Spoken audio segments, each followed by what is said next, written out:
വചനയാത്ര ഉൽപ്പത്തി 25-ാം അധ്യായം. അബ്രാഹം കെത്തൂറ എന്നു പേരായ ഒരു സ്ത്രീയെ വിവാഹം ചെയ്തു. അവളിൽ അവന് സിമ്രാൻ, യോക്ഷാൻ, മെദാൻ, മിദിയാൻ, ഇഷ്ബാക്ക്, ഷുവാഹ് എന്നിവർ ജനിച്ചു. യോക്ഷാന് ഷെബായും ദദാനും ജനിച്ചു. ദദാന്റെ മക്കളാണ് അഷൂറിം, ലത്തൂഷിം, ലവുമിം എന്നിവർ. മിദിയാന്റെ മക്കൾ ഏഫ, ഏഫർ, ഹനോക്ക്, അബീദ, എൽദ എന്നിവരാണ്.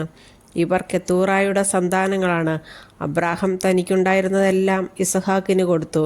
തൻ്റെ ഉപനാരികളിലുണ്ടായ മക്കൾക്കും അബ്രാഹം ധാരാളം സമ്മാനങ്ങൾ നൽകി. താൻ ജീവിച്ചിരുന്നപ്പോൾ തന്നെ അവരെയെല്ലാം മകനായ ഇസഹാക്കിൽ നിന്ന് ദൂരെ കിഴക്കൻ ദേശത്തേക്ക് അയച്ചു. അബ്രാഹത്തിൻ്റെ മരണം. അബ്രാഹത്തിൻ്റെ ആയുഷ്കാലം 175 വർഷമായിരുന്നു. തൻ്റെ വർഷങ്ങൾ പൂർത്തിയായപ്പോൾ തികഞ്ഞ വാർദ്ധക്യത്തിൽ അബ്രാഹം അന്ത്യശ്വാസം വലിക്കുകയും തൻ്റെ ജനത്തോട് ചേരുകയും ചെയ്തു. മക്കളായ ഇസഹാക്കും ഇസ്മായേലും മാമ്രയുടെ എതിർവശത്ത് സോഹാർ എന്ന ഹിത്യൻ്റെ മകനായ എഫ്രോണിൻ്റെ വകയായിരുന്ന മക്പെല ഗുഹയിൽ അവനെ അടക്കി. ഹിത്യരിൽ നിന്ന് അബ്രാഹം വിലയ്ക്ക് വാങ്ങിയതായിരുന്നു ആ വയൽ. അവിടെ അബ്രാഹം ഭാര്യ സാറായോടൊപ്പം സംസ്കരിക്കപ്പെട്ടു. അബ്രാഹത്തിൻ്റെ മരണത്തിന് ശേഷം ദൈവം അവൻ്റെ പുത്രൻ ഇസഹാക്കിനെ അനുഗ്രഹിച്ചു. അവൻ ബേൽഹായ്റോയിൽ പാർത്തു. ഇസ്മായേലിൻ്റെ സന്തതികൾ. സാറായുടെ ദാസിയായ ഈജിപ്തുകാരി ഹാഗാറിൽ അബ്രാഹത്തിനുണ്ടായ ഇസ്മായേലിൻ്റെ മക്കൾ ഇവരാണ്. ജനനക്രമമനുസരിച്ച് ഇസ്മായേലിൻ്റെ മക്കളുടെ പേരുവിവരം.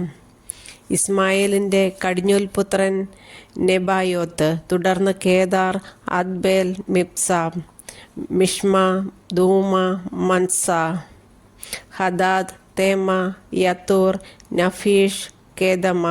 ഇവരാണ് ഇസ്മായേലിൻ്റെ പുത്രന്മാർ.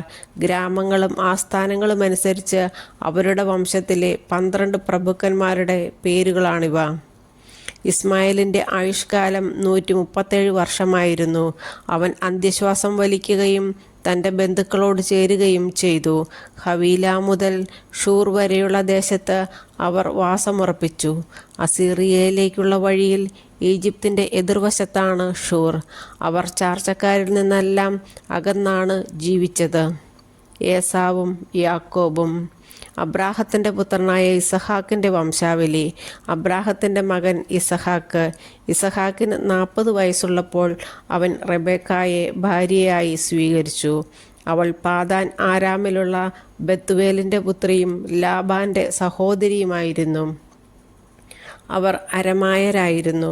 ഇസഹാക്ക് തൻ്റെ വന്ധ്യയായ ഭാര്യയ്ക്ക് വേണ്ടി കർത്താവിനോട് പ്രാർത്ഥിച്ചു. കർത്താവ് അവൻ്റെ പ്രാർത്ഥന കേൾക്കുകയും റെബേക്ക ഗർഭിണിയാവുകയും ചെയ്തു. അവളുടെ ഉദരത്തിൽ കിടന്ന് കുഞ്ഞുങ്ങൾ മല്ലിട്ടപ്പോൾ അവൾ കർത്താവിനോട് ചോദിച്ചു, ഇങ്ങനെയെങ്കിൽ എനിക്കെന്ത് സംഭവിക്കും? അവൾ കർത്താവിൻ്റെ തിരുമനസ്സറിയാൻ പ്രാർത്ഥിച്ചു.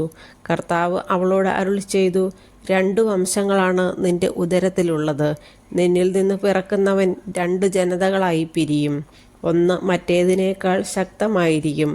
മൂത്തവൻ ഇളയവന് ദാസ്യവൃത്തി ചെയ്യും.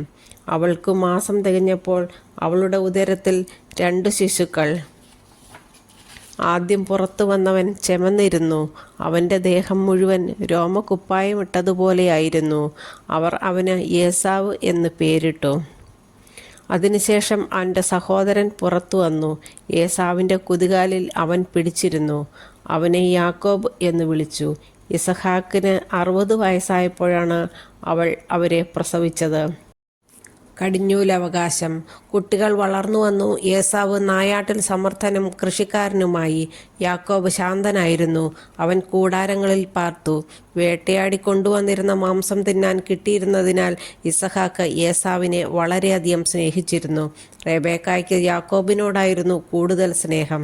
ഒരിക്കൽ യാക്കോബ് പായസം ഉണ്ടാക്കിക്കൊണ്ടിരുന്നപ്പോൾ ഏസാവ് വിശന്നു തളർന്ന് വയലിൽ നിന്ന് വന്നു.